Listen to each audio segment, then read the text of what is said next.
Hi guys, welcome back with me again in this channel. On today's video, I'm gonna show you how you can add a page turning transitions to your edit in CapCut. So here I've already imported my clips and I want to add the page turning transitions, and the transition can easily be found in this feature. So just click on this transition box in between the clips and then find the slide category. Click on that, and in here you'll find page turning transition. So just click on that and adjust on the duration,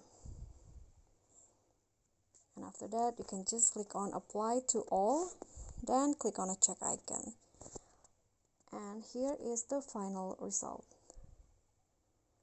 Okay, so that's how you can add page turning transitions to your clips. I hope this tutorial will be helpful.